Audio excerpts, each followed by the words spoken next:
We've come to the final day of 14 days of Valentine's Art Inspirations, and for this one, I really wanted to do something mixed media using a ton of my decorative papers that I created. So using a stencil that I created out of cardstock, I traced a bunch of hearts on a ton of my decorative paper pieces and then cut them out and had a wonderful array of heart options to use. So for this one, I decided I'm gonna cut the hearts in half so that I could have a little bit more mix up and variety in the collage portion of this mixed media piece. So I'm stacking them up and just roughly trimming them down the center between the point and the divot. And then once I had everything cut in half, I just started gluing the backs and laying down the left side of the hearts roughly even down the page from the top left down to the bottom left, mixing it up so that I had a variety of decorative papers going down.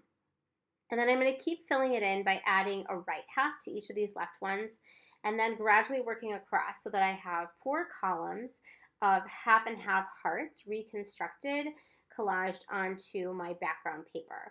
And you'll notice the paper is a little bigger than what the grid ended up being. I like to do that and then trim it down at the end because you just never know how much space you're going to need.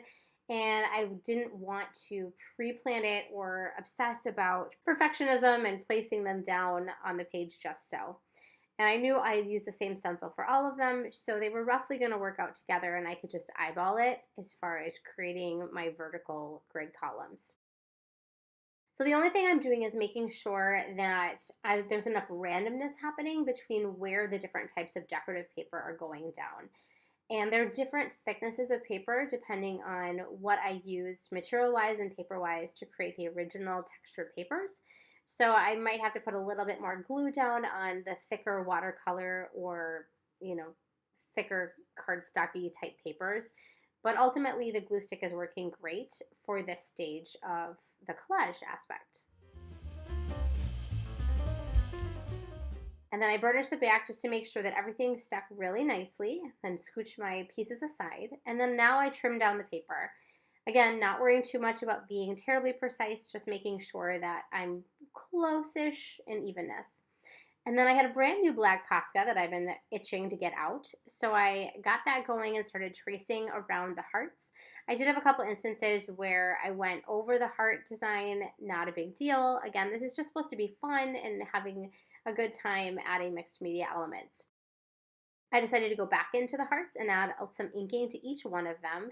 And in areas where the texture was more or less there, I either followed the line of the different colors or I added my own textural elements if it was a more flat or less, marked up type of heart. So I'm just doing that for each of them, and this kind of does a wonderful thing. It helps them pop off the background paper, but it's also helping to unify the halves to each other and all of these crazy textured papers as a whole. So it's a way to treat all of this crazy texture in the same way to help balance it and kind of create a nice unity to it.